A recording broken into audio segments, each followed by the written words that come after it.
नमस्कार दोस्तों, मैं रजत प्रभाकर।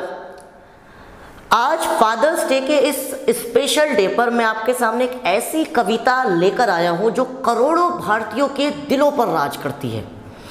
यकीन मानिए, अगर आपने ये कविता अभी तक नहीं सुनी है तो आपकी ये सर्वश्रेष्ठ कविताओं में से एक हो जाएगी। ये कविता मेरे द्वारा लिखित नहीं है, लेकिन ये मेरे दिल को छू जाने वाली कविता थी जब मैंने इसको प्रथम बार सुना था। तो कवि ने कुछ इस तरीके से लिखा है। पिता पिता जीवन है, संबल है, शक्ति है। पिता जीवन है, संबल है, शक्ति है। पिता सृष्टि में निर्माण की अभिव्यक्ति है। पिता, अगली लाइन कुछ इस तरीके से लिखी है। जब कभी भी आप मेले गए होंगे, ठीक है, या कहीं घूमने गए होंगे, तो कहीं भी भीड़ भाड़ वाला इलाका आया होगा तो आपके पिता ने आपकी उंगली पकड़ ली होगी, ठीक है, और प्रयास किया होगा कि मेरा बच्चा मेरे से दूर ना जाए। तो कुछ इस तरीके से लिखा है। पिता उंगली पकड़े बच्चे का सहारा है। पिता उंगली पकड़े बच्चे का सहारा है। पिता कभी कुछ खट्टा कभी खारा है। पिता पिता पालन है, पोषण है, परिवार का अनुशासन है। पिता पालन है, पोषण है, परिवार का अनुशासन है। पिता धों से चलने वाला प्रेम का प्रशासन है। अगली लाइन जिसमें सारी जिम्मेदारियां भरी हुई हैं, तो देखिए कुछ इस तरीके से लिखा है कवि ने। पिता पिता रोटी है, कपड़ा है, मकान है। पिता रोटी है, कपड़ा है, मकान है। पिता छोटे से परिंदे का बड़ा सा आसमान है। पिता पिता अप्रदर्शित अनंत प्यार है। पिता का प्यार कभी नज़र नहीं आता, और यकीन मानिए पिता का प्यार हमेशा कब नज़र आता है, जब आप खुद पिता बन जाते हैं।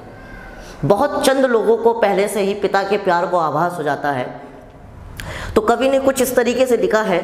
पिता पिता अप्रदर्शित अनंत प्यार है। पिता अप्रदर्शित अनंत प्यार है। पिता है तो बच्चों को इंतजार है। पिता पिता से ही बच्चों के ढेर सारे सपने हैं। ये लाइन इस कविता की सबसे महत्वपूर्ण लाइन, ये सबसे ज़्यादा दिल को छूती है मेरी। ये लिखा है कवि ने, पिता से ही बच्चों के ढेर सारे सपने हैं। पिता से ही बच्चों के ढेर सारे सपने हैं, और पिता है तो सारे खिलौने अपने हैं। पिता है तो पिता से परिवार में प्रतिपल राग है।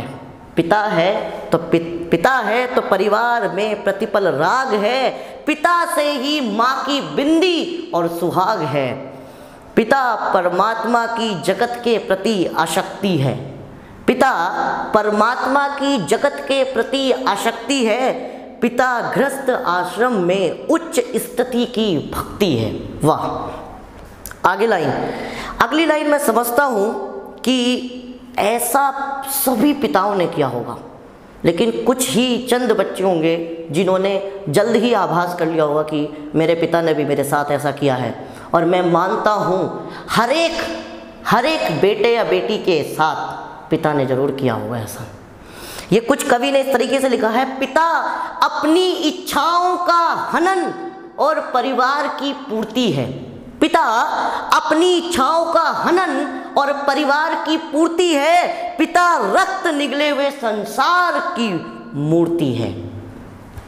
पिता एक जीवन को जीवन का दान है। वाह। पिता एक जीवन को जीवन का दान है। पिता दुनिया दिखाने का एहसान है।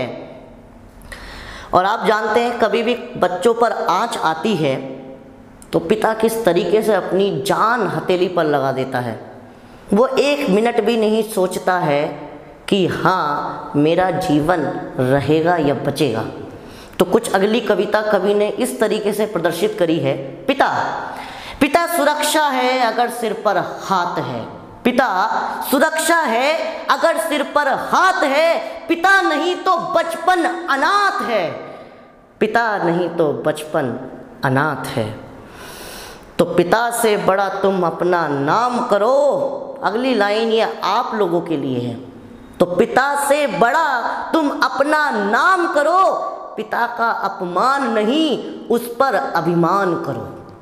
पिता पर कभी अपमान नहीं, पिता का कभी अपना अपमान नहीं करना चाहिए, क्योंकि माँ बाप की कमी को कोई बांट नहीं सकता, क्योंकि माँ बाप की कमी को कोई बांट नहीं सकता और ईश्वर भी उनके आशीषों को काट नहीं सकता। विश्व में किसी देवता का स्थान दूजा है, विश्व में किसी भी देवता का स्थान दूजा है और माँ बाप की सेवा ही सबसे बड़ी पूजा है। अगली लाइन कुछ इस तरीके से लिखी है और मैं समझता हूँ जब आजकल हम खबरों में देखते हैं तो बड़ा दुख होता है, और आप इस लाइन से समझ जाएंगे कि मैं किन खबरों की बात कर रहा हूँ। कुछ इस तरीके से लिखा है, विश्व में किसी भी तीर्थ स्थान की यात्रा व्यर्थ है, विश्व में किसी भी तीर्थ स्थान की यात्रा व्यर्थ है यदि बेटे के होते हुए माँ बाप असमर्थ हैं, यदि बेटे के होते हुए माँ बाप असमर्थ हैं। मेरी कविता नहीं है ये, लेकिन ऐसा लगता है कि ये काश मेरे द्वारा लिखित होती, क्योंकि इतने भाव इस कविता में भरे हैं कि चंद शब्दों ने पूरे पिता के जीवन को सामने खोल कर रख दिया है। आशा करता हूँ आप लोगों को ये कविता पसंद आई होगी और उनका प्रेम आप पर इसी तरीके से बना रहे। नमस्कार।